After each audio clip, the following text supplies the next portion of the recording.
Hi everyone, I'm Dan Fullerton, and today we're going to talk about the Biot Savart law for magnetism. So, our objectives are going to include deducing the magnitude and direction of the contribution to the magnetic field made by a short, straight segment of a current-carrying wire, and also to derive and apply the expression for the magnitude of the magnetic field on the axis of a circular loop of current. So, what is the Biot Savart law? It's a brute force method of finding the magnetic field due to a current-carrying wire. In this case, if we have a current-carrying wire here, let's label that I, we know that somewhere around it we're going to have a magnetic field. And the right-hand rule gives us the convention for the direction of that magnetic field at some distance r. Well, what Biot Savart does is it allows us to say, well, what we're going to do is break up this piece of current-carrying wire into little sections of current-carrying wire. Let's call them dl.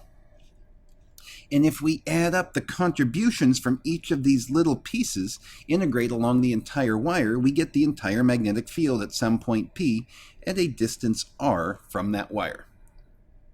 So if we think about it, let's break this down a little bit further. Let's assume that we have some amount of current-carrying wire, a little piece of it, carrying I right there, and we want to know the magnetic field over here at some point P.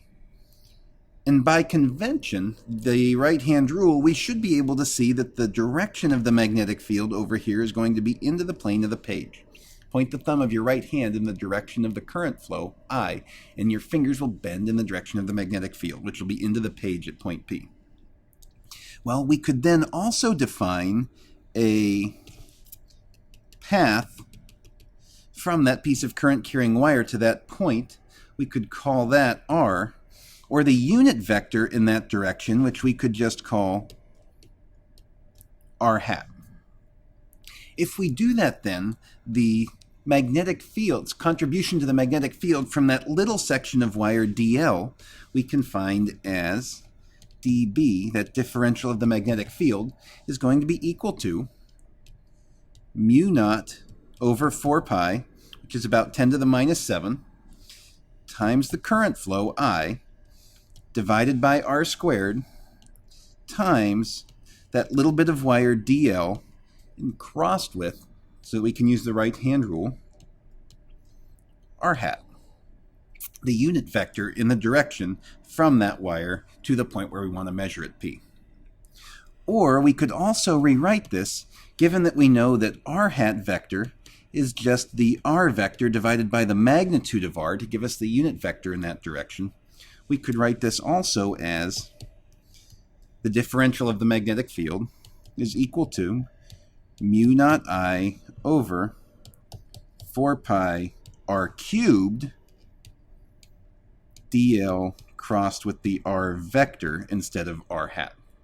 Two different versions of the same thing. I tend to prefer the first version myself. I find that a little bit more useful in my derivations, but we'll see how that plays out as we do a couple examples here. So for our first one, we're going to derive the magnetic field due to a current loop at the center of that loop.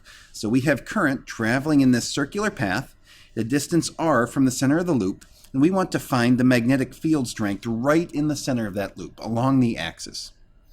We'll break up our wire into little tiny pieces, dl, and we'll define the unit vector r as going from the wire to that center point where we want to know the magnetic field. All right, to start our derivation, let's write out the Biot Savart law. dB equals mu naught I over 4 pi r squared times dl crossed with r hat. But we want the entire magnetic field, so let's write then that the magnetic field is going to be the integral of dB, which is going to be, we can pull out mu naught I over 4 pi r squared, because those will all be constants, integral around the entire wire of dl crossed with r hat. But if we look here, dl crossed with r hat, well, if we want the magnitude of that, dl crossed with r hat, since this has a magnitude of 1, that's just going to be dl sine theta. But theta here is always going to be 90 degrees because it's a circular path. The radius and the direction of the wire, dl, the current flow, is always going to be perpendicular. So sine 90 is 1, so that's just going to be dl.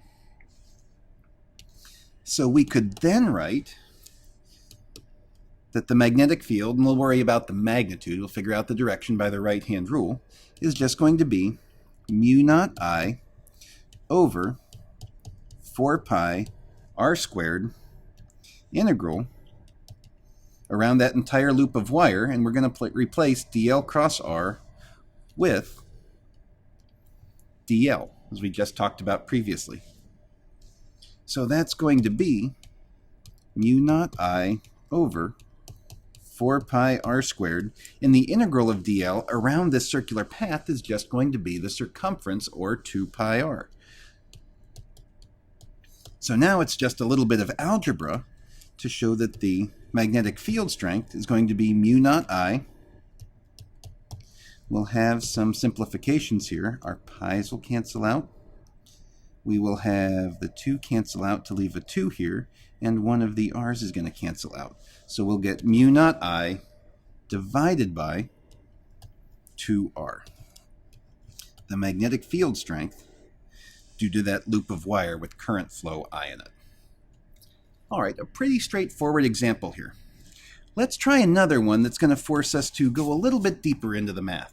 And this one is probably not one I would expect you to be able to do upon first seeing it without knowing a couple of the tricks. There's a little bit of couple math manipulations that might not be obvious if you haven't seen this done before.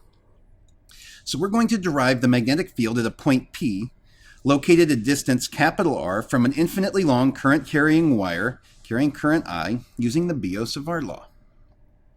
And as I do this, I'm first going to define a few dimensions here. Let's say that the length of our wire, we're going to have this as L. And as we chop this up into little pieces, dl, the distance to the wire is going to be what we'll call little r. And that's going to make some angle theta at which it's going to act. So then, starting with Biot Savart, dB equals mu naught I over 4 pi r squared times dl crossed with r hat. That little bit of magnetic field due to that little bit of wire, dl. So then the total magnetic field, B, is going to be the integral of dB across that entire wire, or that'll be the integral from L equals minus infinity to plus infinity of mu naught I over 4 pi r squared times dl crossed with r hat. We could say by symmetry, though, well, if we're going from negative infinity to positive infinity to get the entire magnetic field, well, if we just went from 0 to infinity, that would give us half the magnetic field, our first trick. So using a symmetry argument, we're going to state that 1/2 of the magnitude of the magnetic field strength is going to be the integral from L equals 0 to infinity of mu naught I over 4 pi r squared. dl cross r again is just going to be dl sine theta. And I can pull out my constants here. Mu naught I and 4 pi aren't going to change. Those are all constants. So that's going to be equal to mu naught I over 4 pi integral from L equals 0 to infinity of dl sine theta divided by r squared. Now we're going to take a look at the geometry of the problem again. If we look over here, we've got sine theta. Let's see if we can't adjust that so that we can get this in terms of variables that are a little bit more familiar, because we've got a couple variables. R is going to change as dl moves. Theta is going to be changing. This dl is going to be moving. So let's see if we can get this in terms of a single variable. And I'm going to start by looking at this theta over here and saying that the sine of theta is equal to the opposite side over the hypotenuse, capital R over R. Or then I could say that R is equal to capital R over sine theta. So I can replace variable R with capital R, a constant, divided by the sine of theta. But we still have this dl if we want to make our variable theta. So I can also look over here and say that the tangent of angle theta, that'll be the opposite side, capital R, divided by the adjacent side, L. Or if I solve for L, L is going to be equal to R divided by the tangent of theta, which is also R cotangent of theta. But I don't have L over here, I've got dl. So let's differentiate both sides to say that dl then must be equal to, well, the derivative of R cotangent theta is minus R square of the cosecant of theta d theta, which I could write as minus R over the square of the sine of theta d theta. So now I can replace dl over here with minus R over sine squared theta d theta.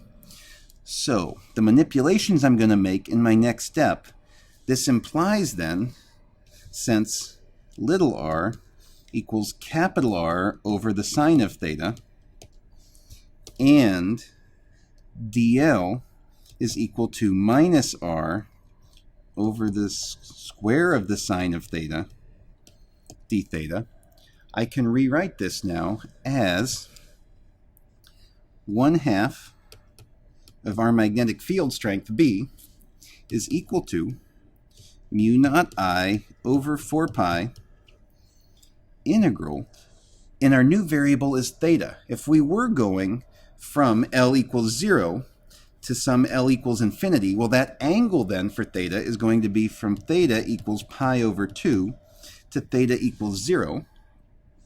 This dl, we said, is minus R over sine squared theta d theta. We have a sine theta still. And we also have a 1 over R squared. So that's going to be capital R squared in the denominator over sine squared theta in the numerator. And when I run through this, I get some nice simplifications. 1/2 the magnetic field strength equals mu naught I over 4 pi integral from pi over 2 to 0. Well, I've got a sine squared and a sine squared there. Those will make a ratio of 1. I have a capital R here and a capital R down there. That'll make a ratio of 1. And what I'm left with now is going to be minus sine theta d theta. You can pull the R out. That's a constant. So mu naught I over 4 pi capital R. Let's pull that R out over here to give us negative sine theta d theta. That's pretty easy to integrate. So my next step down here, 1/2 the magnetic field strength must be equal to mu naught I over 4 pi, we still have our capital R here, and the integral of the negative sine of theta is going to be the cosine of theta, which we're going to evaluate from pi over 2 to 0, so that'll be cosine 0 minus cosine pi over 2, which cosine of 0, that's just going to be 1, and cosine of pi over 2 is 0, so 1 minus 0, that's just 1. Therefore, I get that 1/2 the magnetic field strength must be mu naught I over 4 pi capital R. But we want the total magnetic field strength. So if I multiply both sides by 2, this implies that the magnetic field strength equals mu naught times I over 2 pi capital R. A solution that should be fairly familiar, one of those things that you've probably memorized in past physics lessons. The magnetic field strength due to an infinitely long current carrying wire is mu naught I over 2 pi times the distance from that wire. Kind of a tougher way to derive that, and we'll look at easier ways, or smoother ways, I should say, slicker ways, as we talk about Ampere's law in our next lesson. All right, hopefully that gets you a good start on the Biot Savart law and how that's used to determine magnetic field strength due to sections of a current carrying wire. If you need more help or are looking for more information, check out aplusphysics.com. Thanks everyone, and make it a great day.